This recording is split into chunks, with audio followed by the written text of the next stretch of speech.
Kanalıma ve mutfağıma hoş geldiniz. Evet, bugün sizlere öyle kıyır bir kurabiye tarifi hazırladım ki dereotlu. Bundan sonra her zaman yapmak isteyeceğiniz lezzette ve kıyırlıkta bir kurabiye tarifi oldu. Evet, fazla da kıymetli vaktinizi almak istemiyorum. Tarifimin yapılışına geçmek istiyorum. Buyurun hep birlikte tarifimizin yapılışına geçelim. Sizler de bu güzel kurabiye tarifimi beğenecek misiniz? Evet, kabımın içinde oda sıcaklığında eritmiş olduğum 250 gram margarinim var. Sizler dilerseniz tereyağı da kullanabilirsiniz. Üzerine 2 tane yumurta ilave ediyorum. Yumurtamın akının bir tanesini kurabiyemin üzerinde kullanmak için ayırdım arkadaşlar. Bunu da belirtmiş olayım. Bir paket de kabartma tozu ilave ediyorum.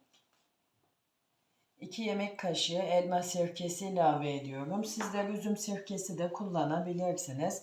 Tamamen tercihinize kalmış. 1 yemek kaşığı şeker, 1 tatlı kaşığı da tuz kullanıyorum.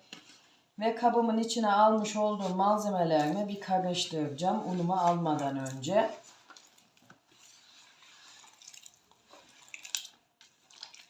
Tamam, yeterli, bu kadar karıştırdım. Şimdi burada 3 bardak unum var. Böyle kontrollü bir şekilde ilave edip yoğuracağım. Sizler de ununuzu kontrollü bir şekilde ilave edip yoğurun arkadaşlar.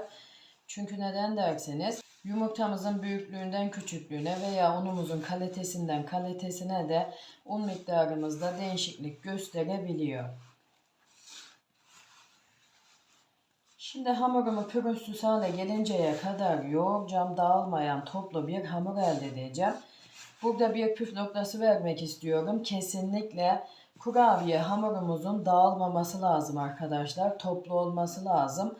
Eğer hamurumuz dağılırsa kurabiyemizin şeklini veremeyiz. Bu vermiş olduğum püf noktasına dikkat etmenizi tavsiye ederim.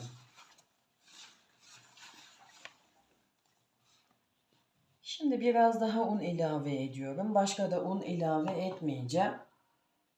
Yani kullanmış olduğum un miktarı 2,5 su bardağı oldu arkadaşlar.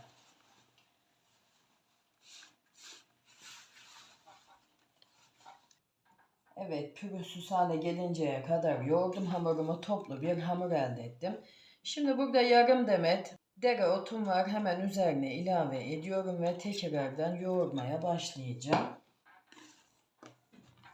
Dereotumu yedirene kadar.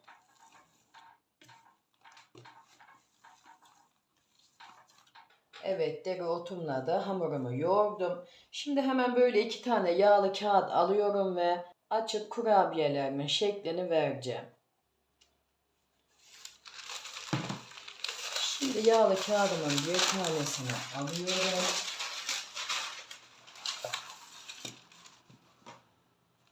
Ve hamurumu yağlı kağıdımın üzerine alıyorum. Biraz bu şekilde parmak uçlarımla açıp büyütüyorum.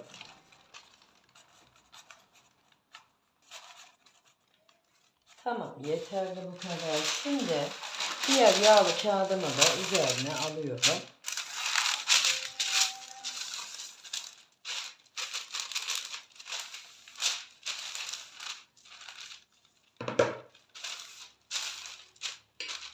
Ve şimdi merdanemle açmaya başlıyorum. Yağlı kağıdımın ucundan tutuyorum kaymaması için ve bu şekilde açıyorum. Hamurumuzu böyle bir parmak kalınlığında olacak şekilde açalım.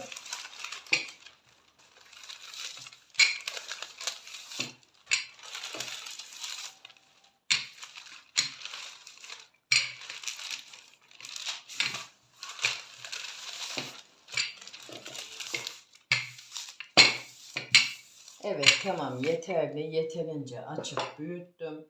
Şimdi hemen böyle üzerindeki yağlı kağıdımı alıyorum.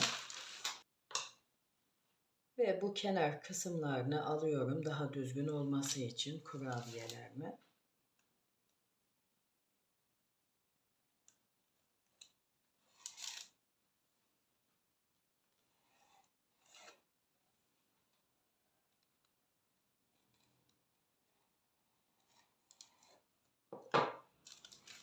Ve bu kesmiş olduğum kenardaki hamurlarımı alıyorum.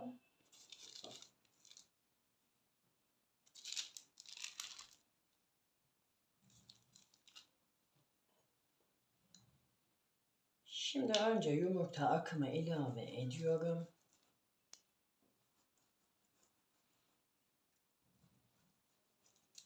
Her tarafına gelecek şekilde dağıttım.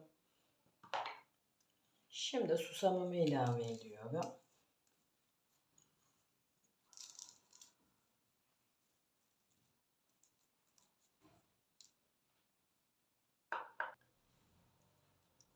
Şimdi hemen böyle 2 parmak kalınlığında kesiyorum.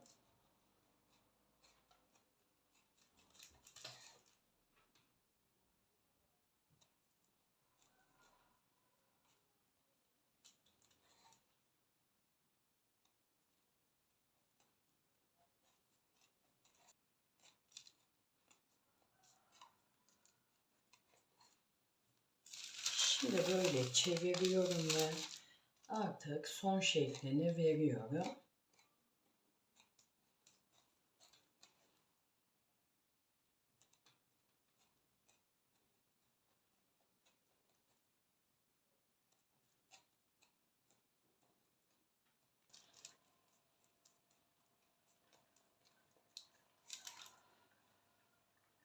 Şimdi yağlı kağıt sermiş olduğum tepsimin içine alacağım tek tek.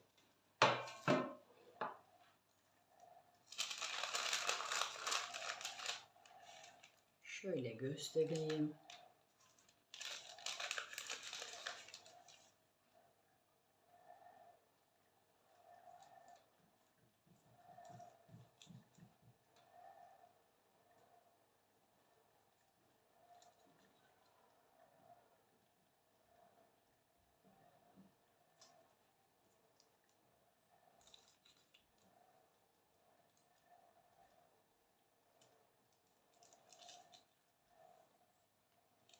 Şimdi hepsini sizlere gösterdiğim gibi tepsimin içine alıp sonlandıracağım.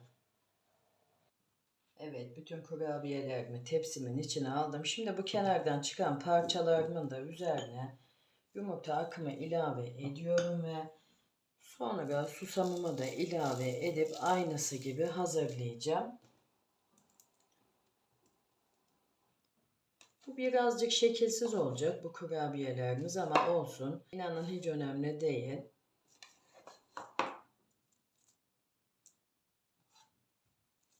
Diğerlerine de aynı sizlere gösterdiğim gibi yapıp bitireceğim. Evet, kurabiyelerim pişmeye hazır. Dolu dolu 2 tepsi kurabiyem çıktı. Şimdi alt üst fan ayarlı 190 derece önceden ısıtılmış fırınıma katıp kurabiyelerimi pişireceğim. Yaklaşık 25-30 dakika kadar. Yine de sizler kontrollü pişirin. Çünkü fırınlarımızın markası aynı olmadığı için pişirme süresinde de değişiklik gösterebiliyor. Evet, kurabiyelerim pişti. Daha yeni fırınımdan aldım. Şimdi tamamen soğusun. Soğuduktan sonra servis tabağımın içine alıp iç dokusunu da sizlerle paylaşacağım. Evet, kurabiyelerim tamamen soğudu ve servis tabağımın içine aldım. Hemen böyle bir tanesini alıp iç dokusunu sizlerle paylaşmak istiyorum. Yani kıyır kıyır ve ağızda eriyen bir kurabiye tarifi oldu arkadaşlar. Kesinlikle hepinize yapmanızı tavsiye edeceğim. İnanın çok beğeneceğiniz ve hayran kalacağınız çok kıyır bir kurabiye tarifi oldu. Kesinlikle bundan emin olabilirsiniz ve her zaman yapmak isteyeceğiniz bir kurabiye tarifi oldu.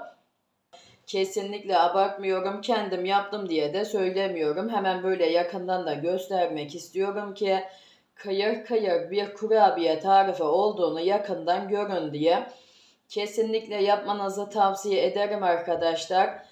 Karşınıza çıktığında tarifim kaydedin, kaybetmeyin çünkü her zaman yapmak isteyeceğiniz bir kurabiye tarifi oldu. Üstüne bastıra bastıra söylüyorum. Çünkü beğenmediğim ve daha önceden denemediğim hiçbir tarifimi de siz değerli takipçilerimle paylaşmıyorum. Bundan da kesinlikle emin olabilirsiniz. Bunu da belirtmiş olayım. Evet, bugünkü tarifim de buraya kadardı. Sizler böyle tarifimin son dakikalarını izlerken ben de sizlere yavaş yavaş veda edeyim. Tarifimle alakalı eğer aklınıza takılan sorularınız olursa yorumlar kısmına yazabilirsiniz. Elimden geldiği kadar hızlı cevap vermeye çalışıyorum. Bunu da her tarifimde olduğu gibi belirtmiş olayım. Ve hala kanalıma da abone değilseniz bir tıkla ücretsiz bir şekilde abone olup bildirim tuşlarınızı açarsanız bundan sonraki gelecekteki bütün tariflerimden de haberdar olursunuz.